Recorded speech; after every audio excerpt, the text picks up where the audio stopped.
გავაგრძელებთ საქართველოს უშიშროების საბჭოს უფროსის დივნის მოადგილესთან ვანო მაჭავარიანთან. მოგესალმებით ბატონო ვანო. გამარჯობა. პირველ ყოვლისა კითხავთ იმ საერთაშორისო გამოხმაურებაზე, რაც დღის განმავლობაში მოვისმინეთ და ეს პირველივე საათებში გაიჟღერა ამ რეაქციებმა, ამ მოსაზრებებმა, მერე ალბათ უფრო მეტი, თქვათ, შენიშვნა თუ აზრი წამოვა საერთაშორისო ორგანიზაციებიდან, დიპლომატიური კორპუსიდან. თქვენი შეფასებით რასთან გვაქვს საქმე, რამდენად, რა გავლენა იქონია ამ ყველაფერმა საქართველოს საერთაშორისო იმიჯზე, საერთაშორისო ავტორიტეტზე? შეფასებები საკმაოდ ნეგატიურია, იმიტომ რომ ჩვენ საქართველოს სახელმწიფომ საკმაოდ მაღალი თამასა ავწიეთ იმისთვის, რომ ვიყოთ აღმოსავლეთ ევროპული ქვეყანა, რომლის სტანდარტები ექვემდებარება ევროპულს და არა პოსტსაბჭოურს. რუსთავი II და მისი არსებობა როგორც ოპოზიციური, განსხვავებული კრიტიკული აზრის მქონე მედია, რომელიც შეიძლება მოგწონდეს, არ მოგწონდეს, არის ერთ-ერთი კრიტიკული მომენტი, სადაც ჩვენი პარტნიორი ქვეყნებს მიაჩნიათ, რომ განსხვავება სწორედ აქ არის თავისუფლებაში იმედიის საშუალებების არსებობისა, რომელიც არ იზიარებს ბოლომდე დღევანდელი ხელისუფლების დღის წესრიგს და ეს არის აღქმული ევროპაში როგორც ნორმა. ის რაც ჩვენ ახლა გვაქვს მოცემულობა, ის პოლიტიკური мотиваცია ძალიან ცალსახად არის, ღია ესე ვთქვათ ეთერების თუ წყაროებით დღევანდელი ხელისუფლების მიერ რუსთავი II-ის მიმართ პრეტენზიებში წარმოსახული, მათ შორის ის განცხადება, რომელიც ყოფილმა პრემიერ-მინისტრმა გააკეთა ბატონმა ღარიბაშვილმა რუსთავი II-თან დაკავშირებით, რა თქმა უნდა, ჩვენ მეგობარ ქვეყნებში ძალიან სერიოზულ კითხვებს ვადებს და ძალიან მნიშვნელოვანია ის, რომ არ გახდეს ის პროცესი, რომელიც განვითარდება აი ამ სასამართლოს გადაწყვეტილების შემდეგ, დაპირისპირების საზოგადოებაში გახლეჩვის და მისი სრული, ესე ვთქვათ, ნიჰილიზმის საფუძველი. რადგანაც ჩვენ გამოვიარეთ ეს პერიოდი, როდესაც მედიისადმი მსგავსი დამოკიდებულება არც ერთ ხელისუფლებას პოზიტიურად არ გამოსდგომია და ცხადია ერთი რამ, რომ ეს არ უნდა გახდეს ჩვენი ევროპული, ევროატლანტიკური დღის წესრიგის შემაფერხებულ ფაქტორად. თავისუფალი მედია, კრიტიკული მედია, განსხვავებული აზრი, მიუხედავად მათი პოლიტიკური შეხედულებებისა, როდესაც ამ ფორმით, ამ სიჩქარით, ამ დღის წესრიგით დეკლარირებული ნებისმიერი ხელისუფლების მიმართ იქნება ეს საქართველო, უნგრეთი, რუმინეთი თუ სხვა ქვეყნები არის ყოველთვის საფრთხე და ამ თვალსაზრისით ძალიან ყურადღებით უნდა მოვეკიდოთ ზუსტად ამას, რომ ნებისმიერი გადაწყვეტილება უნდა იყოს შეთანხმებით, კონსენსუსით და არა, ესე ვთქვათ, ძალდატანებით აღსრულებული. განსაკებია. თუ კი ვსაუბრობთ იმ შენიშვნებზე, რაც ამ პროცესის განმავლობაში არსებობდა, რა იყო ეს შენიშვნები, თუ კი ვთქვათ, პრეზიდენტის ადმინისტრაციაც საუბრობს ამაზე, არასამთავრობო სექტორიც და ყველა, რატომ არ მოხდა ამ საკითხის და პრობლემის უფრო მკაფიოდ და ნათლად დასმა, თუნდაც იგივე სახელმწიფო წრეებთან შეხვედრისას? ეცეთ რა არის, როგორც ჩანს, აქ თავის დღის წესრიგი არსებობს, რა თქმა უნდა, ამაზე ძალიან იყო კონკრეტული საუბარი და ამავე დროს მე სწორედ ერთ-ერთი ძალიან მნიშვნელოვანი ნაწილი გარდა იმისა, რომ საზოგადოების ის ნაწილი, რომელიც იზიარებს კრიტიკულ მიდგომას რუსთავი II-ის მხრიდან დასმული შიდა თემებისა, ძალიან მნიშვნელოვნად შეფასებული არის ჩვენი პარტნიორების მხრიდან, როგორც ძალიან კრიტიკული ინსტრუმენტი რუსული პროპაგანდის წინააღმდეგ ბრძოლისა და იმ გამალებული, ესე ვთქვათ, აგრესიისა, რომელიც რუსეთის მხრიდან მოდის საინფორმაციო სივრცეში.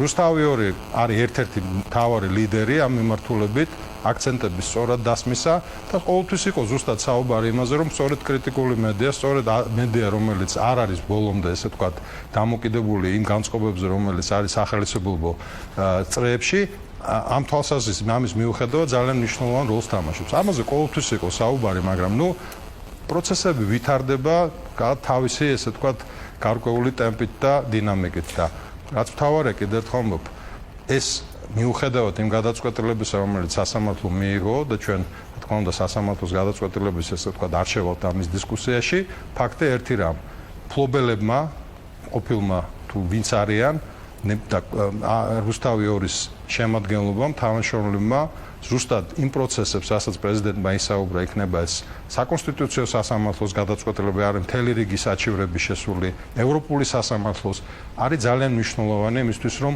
არ მოხდეს გარკვეული გართულება ისედაც ძალიან რთული ვითარებისა, რაც ჩვენს ევროპულ და ზოგადად ევროატლანტიკურ პერსპექტივებს შესაძლოა ძალიან სერიოზული საფრთხე გართულებაში.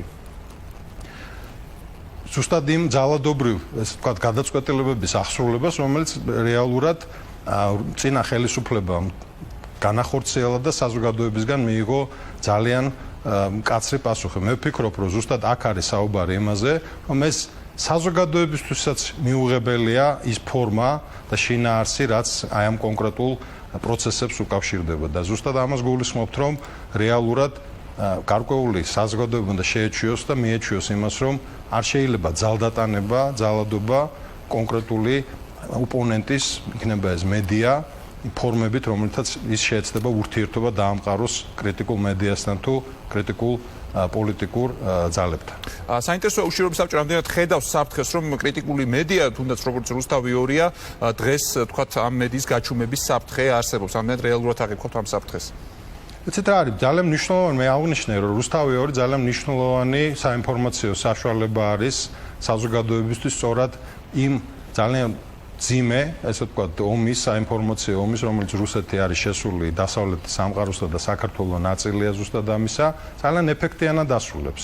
სწორედ სწორი კითხვები ისმევა, სწორი აქცენტები კეთდება, რა თქმა უნდა, ჩვენი ეროვნული უსაფრთხოების თვალსაზრისით მსგავსი პროფესიონალიზმი, მსგავსი მიდგომა საკითხებისადმი არის ძალიან მნიშვნელოვანი სახელმწიფოებრივად. უსაფრთხოების თვალსაზრისით ჩვენი თავდაცვის უნარად, თავის საზოგადოების ძალიან აქტიური ჩართულობის და დაინტერესების თვალსაზრისით. რა თქმა უნდა, ეს ძალიან მნიშვნელოვანია, ამას რა თქმა უნდა, სხვა მედია საშუალებებიც აკეთებენ, მაგრამ რუსთავი 2 იქნება დღის წესრიგის სწორად დასმა, აქცენტების სწორად დასმა, არის ძალიან მნიშვნელოვანი სახელმწიფოებრივი ინსტრუმენტი ზუსტად იმ ფორმით და შინაარსით, როგორთაც ის მუშაობდა დღემდე. გასაგებია. და რა იქნება ამ ყველაფრის გავლენა ზოგადად დემოკრატიულ პროცესზე, ზოგადად ქვეყნის განვითარებაზე? იცით რა არის? მე მინდა უბრალოდ ჩემი პირადი დამოკიდებულებაც გამოვხატო, რომ არასდროს, კიდევ ერთხელ ვამბობ, არასდროს მსგავსი ძალდატანება მედიის მიმართ არანაირი დადებითი შედეგით არც ერთი ხელისუფლებისთვის არ დასრულებულა. საზოგადოებაც ზუსტად განწყობას, რასაც ვხედავთ, ამას მე ვფიქრობ, რომ საკმაოდ ნეგატიურად უყურებს ფორმას, ტემპს და იმ დინამიკას, რომელიც არსებობს რუსთავი 2-თან მიმართებაში და ამ თვალსაზრისით მე ვფიქრობ, რომ ჩვენ საერთაშორისო პარტნიორებთან ძალიან სერიოზული ახსნა-განმარტების მიცემა მოგვიწევს იმასთან დაკავშირებით, თუ რატომ მოხდა ან არ მოხდა ის კონკრეტული ქმედება, რომელიც რამენ ფორმით შეიძლება შეზღუდოს კრიტიკული ოპოზიციურად განწყობილი მედიის უბრალოდ გაქრობა. დიახ, აი დღეს რა შეგიძლიათ უთხრათ ამ საერთაშორისო ორგანიზაციებს პასუხად იმ თქვათ შეშფოთებისა, რაც მათ თავიანთ განცხადებებში გააჟღერეს? ეცეთ თქვენი ხმა წყდება უბრალოდ. დღეს რა შეგიძლიათ თქო უთხრათ იმ საერთაშორისო ორგანიზაციებს, რომლებმაც თავიანთი შეშფოთება წერილობით გააჟღერეს თქო? პრეზიდენტმა ამაზე ისაუბრა, რომ ზუსტად არ უნდა იყოს ეს ძალიან სერიოზული საზოგადოებრივი დაპირისპირების საფუძველი, უბრალოდ მიზეზის გამო, რომ კიდევ ერთხელ ვამბობ, უნდა იყოს მონახული ფორმები იმ ურთიერთობისა, იქნება ეს ბიზნეს დავა, თუ შემდგომი პროფესიული საქმიანობა და მე შემიძლია გითხრათ, ეხაც არიან საქართველოში უცხოელი სტუმრები, მათ შორის იქნება ეს ნატოს სამხედრო კომიტეტი, ძალიან სერიოზული ცნობილი მკვლევარები, მეცნიერები, პოლიტიკური ყოფილი მოღვაწეები, რომელიც ზუსტად ამას ამბობენ, საქართველოს განსხვავება სხვა პოსტსაბჭოური ქვეყნებისგან სწორედ არის ერთ-ერთი მნიშვნელოვანი ოპოზიციურად განწყობილი კრიტიკული მედიის არსებობა. თუ ეს გაქრება, რა თქმა უნდა, და ამ ფორმას შეიცვლის და ნაკლებად კრიტიკული იქნება, ეს რა თქმა უნდა, ჩვენ სხვა ტიპის ქვეყნების რიგში აღმოჩნდებით, რომელიც არის უფრო პოსტსაბჭოური, ვიდრე ევროპული, რომელსაც აქვს ევროპული პერსპექტივა, ევროატლანტიკური პერსპექტივა და ამაზე უნდა იფიქროს ყველამ. გასაგებია. და იგივე ეს ადამიანები, ეს დამკვირვებლები, ექსპერტები ყურადღებით აკვირდებიან მიმდინარე პროცესებს. ანუ მაჭავარიანი გვერდთვებოდა უშიშროების საბჭოს მდივნის მოადგილე. დიდი მადლობა.